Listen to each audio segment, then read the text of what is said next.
Welcome to Ultra Simplified, the place where big ideas get broken down in 5 minutes or less. Today we're exploring a concept that quietly shapes your reactions, your relationships, and even the parts of yourself you try not to notice. It's one of Carl Jung's most striking ideas, and once you understand it, you'll start seeing it everywhere. Jung called it the shadow, and it might explain more about your behavior than anything you've learned so far. Think about a moment when someone bothered you instantly. You didn't know them, but something about them triggered you. Maybe they were too confident, too loud, too careless, too emotional. That sudden spark of irritation wasn't random. Jung believed these moments are signals, little flashes of the parts of ourselves we'd rather keep buried. The shadow is the version of you that lives just out of sight, built from all the traits you've been taught to hide. And no matter how much you push it away, it doesn't stay quiet. The shadow begins forming early. As children, we learn quickly what earns praise and what earns embarrassment. If you expressed anger, maybe someone told you to stop. If you showed fear, maybe someone told you to toughen up. If you asked for too much, maybe someone told you to be less demanding. Piece by piece, the natural parts of your personality get sorted into two piles: the parts you're allowed to show and the parts you silently exile. The acceptable pile becomes your public self. The hidden pile becomes your shadow. What makes the shadow so fascinating is that it isn't evil. It's simply everything you decided you weren't supposed to be. Yes, it contains your jealousy, your anger, your selfishness, but it also contains abandoned strengths. The ambition you muted, the confidence you buried, the creativity you stopped trusting.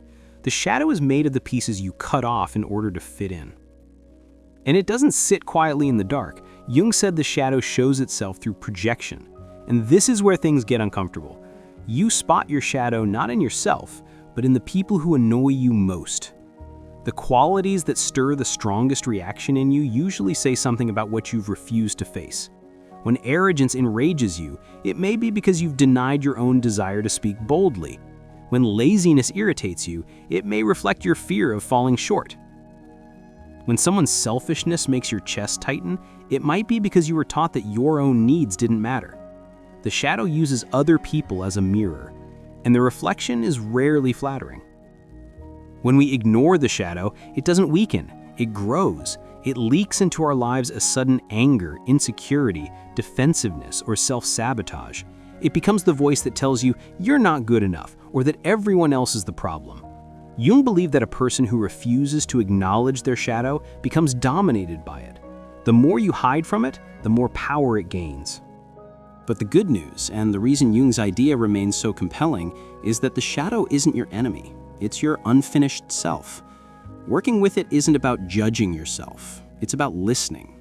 You start by noticing your reactions, especially the strong ones. When something bothers you more than it should, the shadow is knocking. Ask yourself what part of your reaction belongs to you, not to the situation. Ask what emotion you're avoiding, what fear you've been carrying, what part of yourself you haven't allowed to breathe. Shadow work doesn't make you darker. It makes you more honest.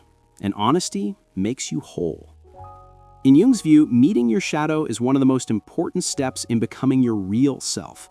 Not the polite version, not the filtered version, the complete version. The moment you stop running from your hidden parts is the moment you begin to integrate them. And that integration is where real growth begins.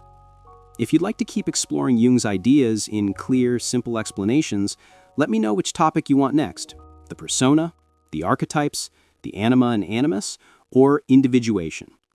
And if this helped you see yourself a little more clearly, subscribe to Ultra Simplified so you don't miss the next video breakdown.